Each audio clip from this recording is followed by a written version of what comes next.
उन्होंने देखा भगवान शिव की समाधि।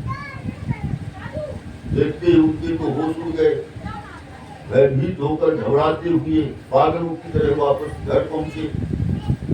माताओं ने पूछा दूल्हा कैसा है, देखा है बड़ा दूल्हा कैसा है। लड़कों ने कहा रे माँ कुछ पूछो मत, हमने बारात को देखी, ये कहो कि जिंदा वापस आ गए। ये अगवानी करने वाले कह रहे थे कि बड़ी सुंदर बारात आई, आगमानन की पंक्ति देख, सुर समाज को देखी पंक्ति आगमानन की हर्षाई, कहाँ ही परस्पर बात प्रेम सो बारात सुंदर आई। बालकों ने कहा रे अभी आपने असली बारात देखी नहीं है, भूली हो सब बारात भैया जब दूल्हा को देखोगे। दूसरा लड़का बोला कि दूल्हे तो फिर भी कुछ ठीक है, लेकिन दूल्हे के साथिन की गति लखी और अधिक छकोगे। और वही हुआ। जैसे ही भगवान शिव का समाज करीब आया तो अगवानी करने वाले तो देवताओं का स्वागत कर रहे थे। जैसे ही वो भगवान शिव की बारात आई तो ये तो लगे थे काम में, इनका ध्यान पहले नहीं किया, लेकिन वो वाहन जिनमें ये बैठ बैठ के आए थे, हाथी घोड़ा आदि, उन वाहनों ने देखा भगवान शिव के समाज। शिव समाज जब देखने लागे, बिजली चले वाहन सब भागे। जितने वाहन थे वो ही बिदक के भग गए।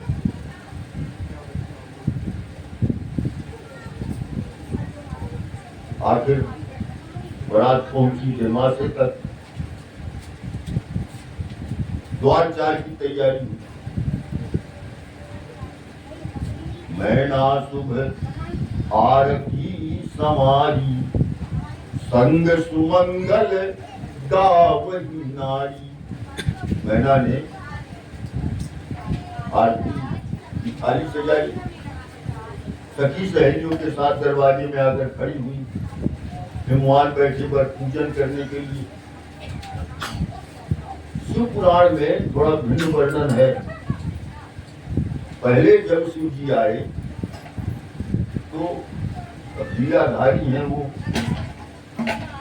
उन्होंने अपने प्रभाव से अपने स्वरूप को इतना दिव्य कर दिया कि सभी लोग मोहित हो गए।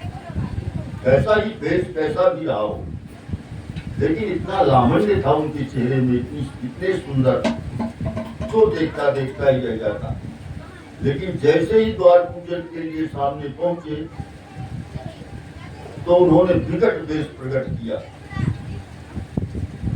मैना ने देखा, आरती की थाली पटक दी। जो महिलाएं कलश लेकर खड़ी थी दरवाजे में, उन्होंने कलश फेंक दिए और भारी भवन बैठी अतीता था अंदर चली गई। मैना ने तो झपट कर पार्वती को अपनी गोद में बैठाला, हृदय से लगाया और छाती से चिपका कर पार्वती को और आंखों से आंसुओं की मोटी मोटी धाराएं बहाती हुई कहने लगी, मैं पहाड़ की ऊंची चोटी से उमा सहित छलांग लगा दूंगी, अग्नि में जल जाऊंगी, समुद्र में कूद जाऊंगी, आत्महत्या कर लूंगी लड़की सहित, लेकिन अपने जीते जी ये विवाह तो न होने दूंगी। अब सप्तऋषि नारद जी समझाने के लिए पहुंचे। नारद जी को डांट दिया, आप तो दूर रहो, आप बड़े कपटी हो, आपने ही आग लगाई। अरे ऐसे वर के लिए मेरी बेटी ने इतनी लंबी तपस्या की। सप्तऋषियों ने समझाया, देवी दुख मत करो, आप नहीं जानती ये पार्वती सामान्य नहीं है, ये सदा शंभु और धंग निवासी महाशक्ति है।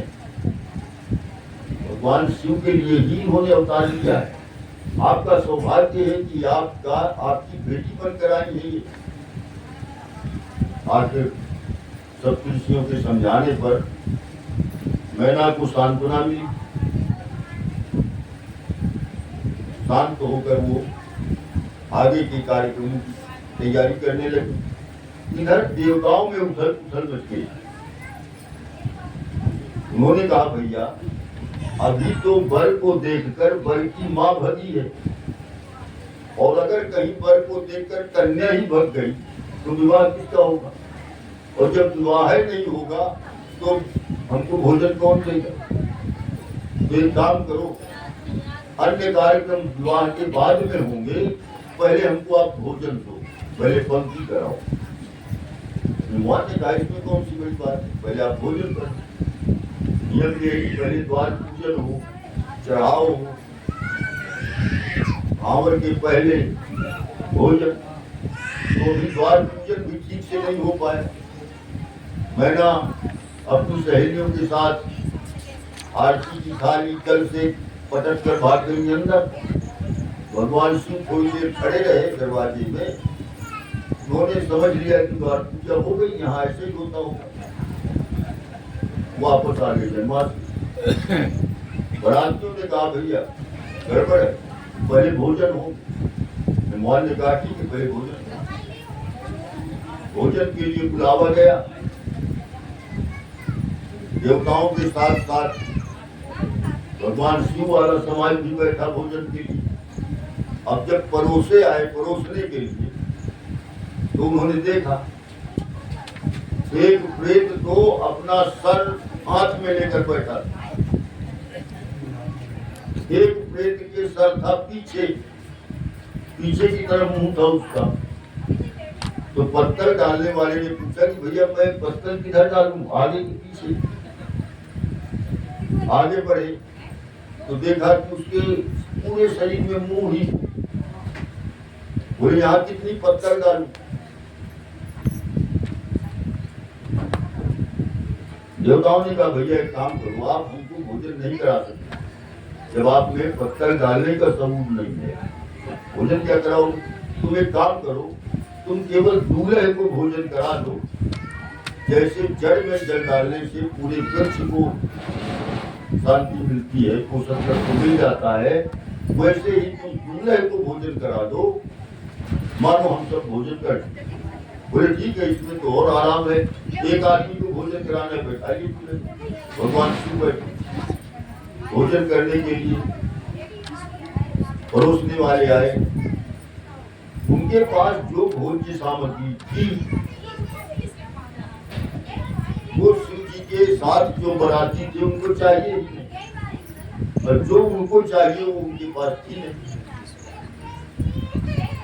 पड़ोसे आए दौड़े दौड़े, कोई पत्थर लेके, कोई मालपुरी मोदक लिए, पड़ोसे खड़े उमंग। मालपुरी मोदक लिए पड़ोसे भरे उमंग। लेकिन जब पास में गए तो देखे दूल्हे के संग 4 बराती संग। यहाँ दूल्हे के साथ भी अभी 4 बराती लगे। कौन कौन? गंगा, सर्प, चंद्रमा और स्वयं दूल्हा, 4 बराती है। तो बोले, यार घर चाहती चंद्रमा को अर्घ्य चाहिए, आपकी मालपुरी मोदक से कोई मतलब नहीं। तो इनके पास अर्घ्य की सामग्री नहीं। अर्घ्य चाहते चंद्रमा और भेंट चाहती गंग, भावत दूध भुजंग को और भोला को प्रिय भंग। इन 4 में से कोई वस्तु नहीं। तो मेहमान ने आकर हाथ जोड़ लिए। बोले, महाराज हम आपको भोजन नहीं करा सकते, हम सामर्थ्यहीन हैं, हम तो कन्या वाले हैं, हमारे पास कुछ नहीं सेवा करने के लिए, देने के लिए, केवल कुशा कन्या है। तो गिरी से कुश कन्या पानी, हम ही समर की जानी भवानी। दिव्य मंडप में भगवान शिव और माता पार्वती का दिव्य विवाह हुआ। उस समय ब्रह्मा जी के कहने पर भगवान शिव ने पीताम्बर धारण कर लिया। मानो करोड़ों कामदेव भी लज्जित हो, ऐसा स्वरूप था भोलेनाथ का। सभी लोग प्रसन्न हैं, विवाह संपन्न हुआ। अब सभी को विवाह में नेक मिलते हैं, तो वहां जो खवासिन थी वो आई नेक लेने की। आई खवासिन स्वाभिमान लिए डोली बोली, मेरो रस नेग रीति प्रीति सो दिवाइए। हो गयो विवाह विनीत बधू पाई विमल। अब बोली अब दूल्हा जी पान यह पाइए। एक पान लेकर आई, बोली दूल्हे राजा आपके पान खाओ और हमारा नेक दिलवाओ। तो भगवान शिव बोले अच्छा तुमको नेक चाहिए। भगवान शिव ने झोली में हाथ डाला और झोली से निकारो एक कारो सटकारो नाग। ऐसो फुफकारो भरी बाप रे बचाइए। तो मंडप के नीचे समाज सब लाजो हसन। भागो मत नाइन चूने के लिए जाइए। नाइन भगी कार बचा के और मंडप पे सारा समाज हंसने लगा। एकदम आमोद प्रमोद, सभी प्रसन्न है, बराती घराती सब आनंद मग्न है। भगवान शिव और शिवा की विवाह।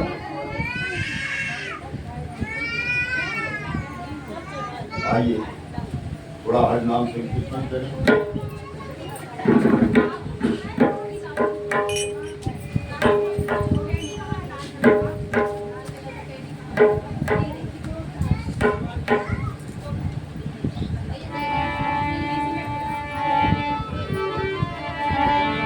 नमः शिवाय नमः शिवाय हर हर भोले नमः शिवाय।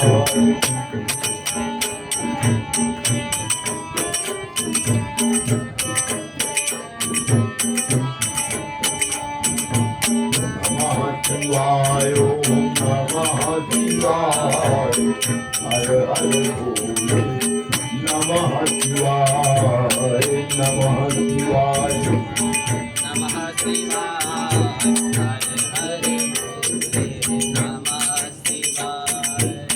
नमः शिवाय नमः शिवाय हर हर भोले नमः शिवाय।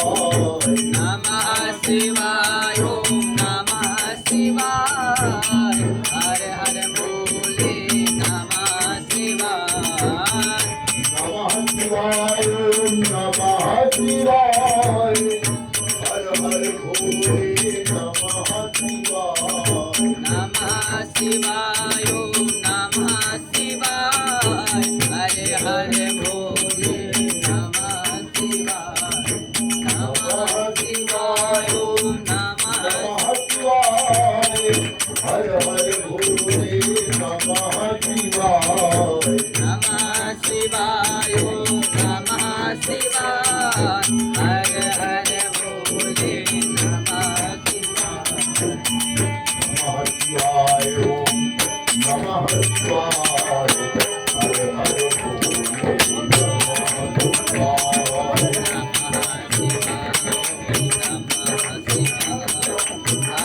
हर भोले नमः शिवाय।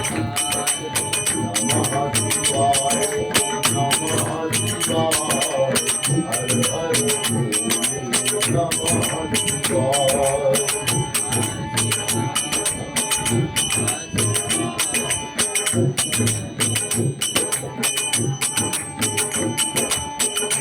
डम डम वाला बड़ा देवाला है। बड़ा हिम्मत वाला है। डम डम वाला बड़ा हिम्मत वाला है। डम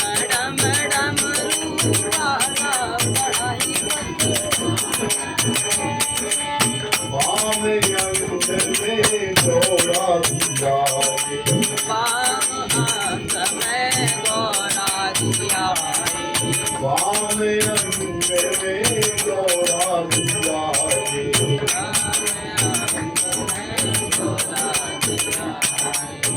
गोदी में गणपति लाला बड़ा हिम्मत वाला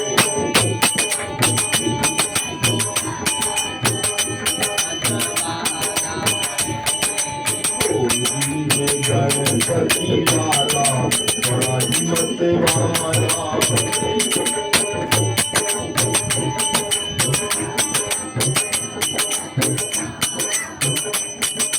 जम जम जम रूपाला बड़ा हिम्मत वाला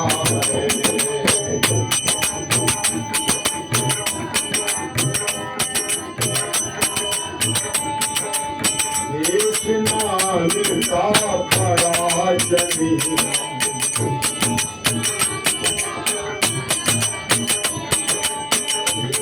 नाग का खड़ा जमीन